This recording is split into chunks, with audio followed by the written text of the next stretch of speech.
What's up, Art Squad? Welcome back to another video. It's your boy Silence here. In today's episode, we're going to talk about the best ways to practice and improve at drawing. I'm sure you all can relate, but in the beginning of my art journey, I was teaching myself how to draw. I was using YouTube and other, platforms to learn how to draw. And when I was trying to figure out how to get better and how to improve at drawing, I would see videos, which they had good videos out, but those videos never really helped me and to improve my way how to draw until I started doing more reps and more. I'm gonna get into the method a little bit later, but I got into this rhythm on how to teach myself on how to draw. And trust me, reference plays a big portion in like how I learned how to draw, how I improved. But I'm gonna get into my strategy on how I improved how to draw. And quick disclaimer, this worked for me. I don't know if this will work for everybody else. And if you have your own method on how to improve and practice, by all means use your method, but I'm just trying to show you guys how I learned how to draw. And this YouTube channel is gonna be like pretty much my journey on how I get better at art. Art is a lifelong journey. So I wanna take you guys and show you guys how I'm becoming a better artist, and you guys can see every step of the way. All right, the method that I used on how to improve and get better at drawing is which I'm gonna call the target and rep combo. And you may ask, my sweet dear viewer, on what that is. I'm gonna tell you. This target and rep combo stems from me playing football. When I used to play football, I wanted to target and figure out what I want to get better at, and then I would use reps on strengthening whichever that target is, and then that combo I would bring it all together, hence making me a better player overall. And so now we're going to bring that into this art realm, and we're going to use that target and rep combo to get better at art. I would see these extremely great artists like Yusuke Murata, 720GE, these artists that I inspire to be like, and I would ask myself, how did they get better? And I would see their old art and see how much they've grown, and in order to get better, they put in those reps, they targeted on what they want to get better at, and then they achieved it through practice. I know it's boring. Practice is not something that you want to hear.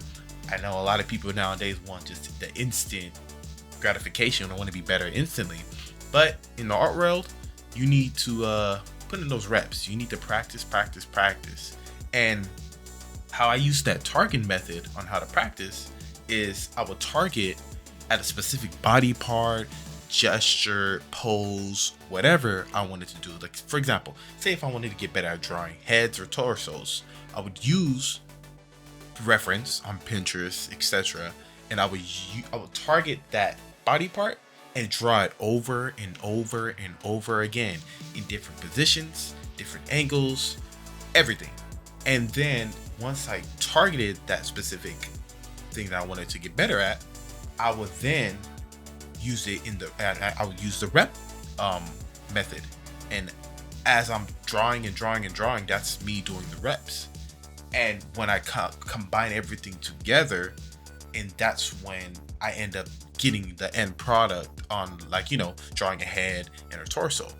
And I feel like when you're drawing things over and over again, you're subconsciously adding all those things in your visual library. So say you're targeting, you want to draw a hand a specific way. Let's say you want to draw it in a fist, and you draw that hand over and over and over again in different positions. You're putting that into your mental library, into your visual library. Look, I'm pretty sure a lot of people, you guys know who the late great Kim Jong-gi is.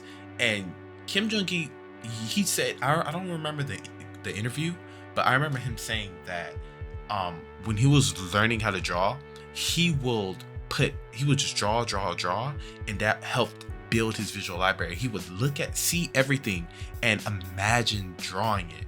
And that's a big thing that a lot of people, I don't know if you guys do that or not, but I started doing that, which is drawing in my head. Because not all the time, you'll be busy, you'll be at work or school or something, and you don't have the means to draw. But drawing in your head, oh my goodness, when I tell you that is a game changer. I would just be driving around doing something, and I would see a person or a thing that I wanted to draw, and I would draw it in my head, and then when I would go home, I would draw it, or when I had a chance to draw it, put anything in my sketchbook, I would try to remember what I've seen, and I would try to draw it, put it on paper. You know, drawing stuff in your head and putting things on paper is much harder. It's easier said than done, but it would actually help me get like a few steps above what I wanted to do. Like, say if I was just gonna be, oh, let me just look on a reference online or just draw it up there, I'll have like a mental preparation on how to draw that specific thing that I wanted to draw. I also recommend, if you're trying to get better at drawing and practicing, I recommend you to do everything and draw in your sketchbook, like with paper and pencil or pen. I feel like that is a more unforgiving medium instead of like digital art, where you can just use Control-Z and literally, or the eraser tool, and just save all your mistakes.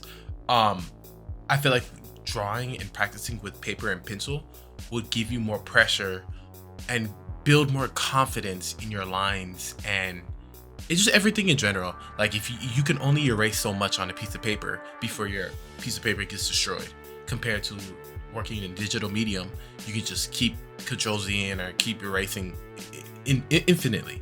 So I think I highly suggest people to draw on your sketchbook or on a regular piece of paper. Anything that you can draw that's not digital. I'm not saying don't draw digitally, but I think it's while you're practicing. In the beginning, I would say use paper and pen or pencil, preferably pen. You want to be like that Peter Hahn, get that Peter Hahn action going. And you see the first 2 videos that I put on YouTube, like you can see how I was trying to imitate Peter Hahn style on just paper and pen, an ink pen. But yes, my beautiful art nerds, to sum up this video, to get better at drawing and improve your skills, I believe that doing reps and targeting a specific thing that you want to get better at, and just by doing it over and over and over again, and doing it in various positions and perspectives and everything, I think that will ultimately get you to the next level on where you want to get at. And style does take in place. Like, you can have a different style, like say you can see Akira Toriyama style in drawing Goku's torso, and then you can see Kishimoto's style and how he draws torsos and the body and heads and everything. Each artist has a specific style, but in just a general sense that it's all going to be the same. We all take reference from the actual human anatomy. But yeah, guys, thank you for watching this video all the way to the end. Don't forget to like, comment, and subscribe, and comment down in the comment section below, and let me know what you guys want to see in the future. Let me know if you guys want to see some tutorials on how I draw heads or torsos or anything. I want to get to know the community. I want to talk to more artists and inspiring artists, and I'm actually going to be launching this Discord, so the link should be in the description below. I should have it out by the time this video comes out. But yeah, guys, thank you guys. Don't forget to always stay drawing and keep that inspiration fire pumping. All right, guys, see you in the next video. Peace.